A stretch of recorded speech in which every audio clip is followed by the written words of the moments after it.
अमन जी, अगर ये हरकत जो गुरुग्राम में हो रही है, हाँ। ये हरकत अगर ये यूएई या सऊदी अरेबिया में कर लेना तो इनको कोड़े पड़ेंगे, इनको अलाउ नहीं करेंगे ये सऊदी अरेबिया और वो यूएई कई में दिरहम का जो चलान मुस्लिम होता है, वो मैं बाहुल देख रहा देश था, है, वहां 5000 पर दिरहम इनको पता ऐसी नहीं इजाजत नहीं देंगे।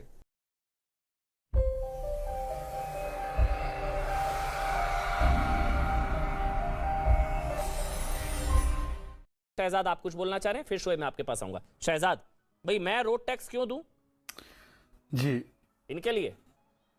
अमन जी, अमन जी, नमाज दो तरीके से होती है, एक नियत के साथ, दूसरी सियासत के साथ। नियत के साथ वाली नमाज में भीड़ नूह से बुलाने की जरूरत नहीं है। सियासत वाली नमाज के लिए नूह से भीड़ बुलाने की जरूरत है, रोहिंग्याओं को बुलाने की जरूरत है। और जो गुरुग्राम में हो रहा है वो सियासत की नमाज है, ना कि नियत की नमाज। अफसोस की बात है कि फिरंगी महली साहब, जिनकी मैं बहुत इज्जत करता हूं, उन्होंने भी कई बार बयान दिया है, और उन्होंने सही बयान दिया है कि सरकारी जमीन पर बिना परमिशन के नमाज अदा करना बिल्कुल गलत है। क्या वो मुसलमान नहीं है? क्या वो संघ परिवार से जुड़े? बिल्कुल नहीं। मैं इनसे एक चीज पूछना चाहता हूं, यहां पर एक वक्ता होली दिवाली की कंपैरिजन कर रहे थे नमाज के साथ। होली दिवाली क्या साल में 350 बार आती है? क्या हर हफ्ते होली दिवाली होती है? एक कार्यक्रम जो साल में एक बार होता है, उसकी तुलना आप जो दिन में 5 बार होती है, उसको किस तरीके से कंपेयर कर सकते हैं? और मैं आपको एक और बात कहना चाहता हूं, देखो 2018 में मनोहर लाल खट्टर का ही बयान है कि सार्वजनिक जगह पर नमाज नहीं पढ़नी चाहिए। तो आज मैं पूछना चाहता हूं हरियाणा की सरकार से कि जब एक अच्छा स्टैंड लिया गया था और सभी धर्मों के लिए, सभी प्रोसेशंस के लिए लिया गया था, तो इस स्टैंड पर आज पीछे नहीं हटना चाहिए था, चाहे जो भी दबाव हो। क्योंकि मेरी बातचीत वहां पे जब हुई तो अमन जी, वहां पर मुस्लिम दुकानदार असलम और ऐसे नाम के दुकानदार कह रहे कि हम परेशान हैं इस नमाज से। ये सियासत वाली नमाज, जहां पर कई लोग कई जगहों से भीड़ बुला बुलाकर नमाज अता कर रहे हैं, हम इससे परेशान हैं। तो मैं हाथ जोड़कर हरियाणा सरकार और एडमिनिस्ट्रेशन से कहूंगा कि ये सियासत वाली नमाज को खत्म करे।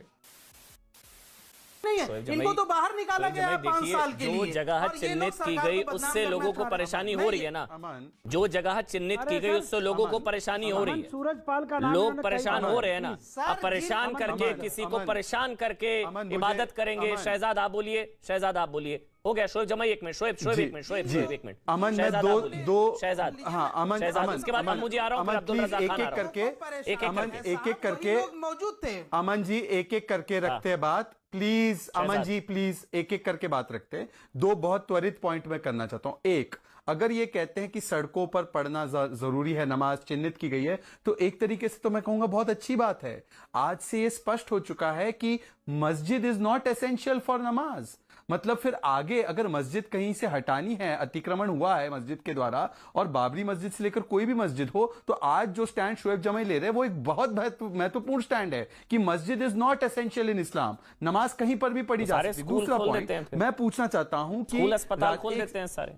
हाँ सर, अब तो क्लियर हो गया है। नहीं, मुझे लगता है कि ये बहुत महत्वपूर्ण हिस्टोरिक स्टैंड लिया है शोएब जमाई ने। इस स्टैंड को आपको ब्रेक करना चाहिए कि इस्लामिक स्कॉलर हैज सेड। एक सेकंड, मुझे एक बात पूरी कंप्लीट करने दीजिए। अमन जी का शो है, यहाँ पे लोग हजारों करोड़ों लोग देखते हैं। दूसरा point Aman ji, police station Rajasthan में हिंदुओं को अपनी पूजा पाठ करने का अधिकार नहीं है। मुझे यह बताइए कि झारखंड में असेंबली के लिए तो नमाज रूम बनेगा, सड़कों पर 20% के लिए नमाज की व्यवस्था होगी, पर मेरे पुलिस वाले राजस्थान में उनको अपनी आरती निकालने के लिए भी चाबुक मारा जाएगा। ये सेकुलरिज्म की कबर क्या ढोने का काम केवल हिंदुओं को करना चाहिए क्या? यही नहीं, अभी और सुनिए। अब्दुल रज़ाक खान, टॉपिक ये है भाई, मैं टैक्स देता हूं, मैं रोड टैक्स देता हूं, मैं टोल देता हूं, मैं पेट्रोल भरवाता हूं, उसमें भी सेस होता है भाई। मैं आपकी नमाज के लिए सड़क पर क्यों दूं भाई? फिर फिर उस सड़क का टैक्स ना उन्हीं से वसूलो जो सड़क घेर कर बैठते हैं, उन्हीं से वसूलो ना भैया, मैं क्यों दूं भाई? जुमा के दिन आधे घंटे की नमाज से अरे तो क्यों चाहिए भाई? घर पर करिए ना, मस्जिदों में। अब मस्जिदों में मस्जिद छोटी पड़ रही है, आपत्ति नहीं है, पर नमाज मस्जिद में पढ़ो। शहजाद, कुलभूषण जी आ रहा हूँ। शहजाद आप बोलिए, एक एक करके बोलेंगे। शहजाद आप बोलिए, फिर कुलभूषण जी, और उसके बाद शोएब, और एक एक करके बोलते हैं। एक एक करके सब बोलेंगे, समझेंगे।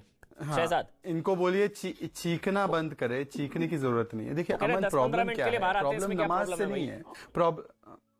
हाँ, मैं समझा रहा हूं। प्रॉब्लम नमाज से नहीं है, प्रॉब्लम नमाज से रिवाज से है। नमाज से शुरू होती है बात और फिर शाहीन बाग जैसा रिवाज बन जाता है। मतलब शाहीन बाग जैसा रिवाज मतलब कि एक जगह पर कब्जा कर देना, सार्वजनिक रूप से जो जगह बनी गई है उस पर अपना अतिक्रमण कर लेना और फिर वहां पर डेरा बसा देना। ये रिवाज से हमें दिक्कत है, नमाज से किसी को कोई दिक्कत नहीं। और अगर ये आपने रिवाज शुरू कर दिया तो इसके परिणाम क्या होंगे इसके बारे में भी सोच लो। ये कौन बोलने लगा फिर से? अब ये यहां पर अतिक्रमण कौन कर रहा है मेरे समय पर? मैं भी मुसलमान हूं। अमन जी कृपया इनसे कहिए कि ये अपना चीखना बंद करे, दूसरों के समय पर जगह की तरह अतिक्रमण ना करे, मुझे अपनी बात करने दे।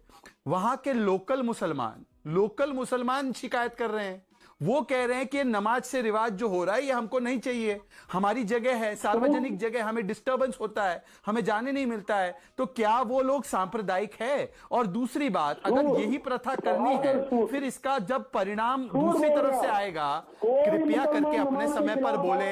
ये अब्दुल रजाक तुम तो यहां पर ऑन एयर नमाज पढ़ने लग जाओगे अब मुझे लग रहा है। इतनी भावनाओं में मत आओ, सुन लो दूसरों की बात। मैं मुसलमान हूं, सुन लो। मैं झूठ बोल रहा हूं या सच बोल रहा हूं तुम अपने समय में बोलो, तुम अपने समय पर बोलो। अब्दुल रजाक कभी तो अब्दुल रजाक ये सबूत दो कि तुम एक, अरे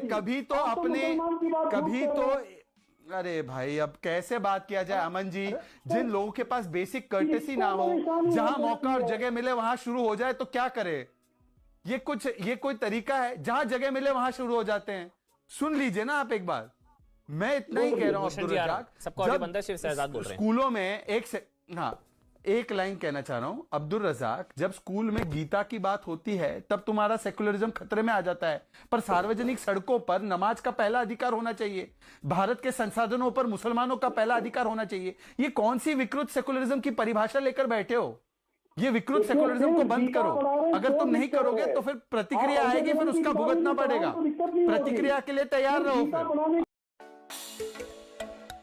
तो दोस्तों, अगर आपने वीडियो यहाँ तक देखी है तो वीडियो जरूर थोड़ी बहुत आपको अच्छी लगी होगी, इसलिए वीडियो को लाइक कर दीजिए, शेयर कर दीजिए। और ऐसे ही वीडियो अगर आप और देखना चाहते हैं तो मेरे चैनल को सब्सक्राइब कर दीजिए। धन्यवाद।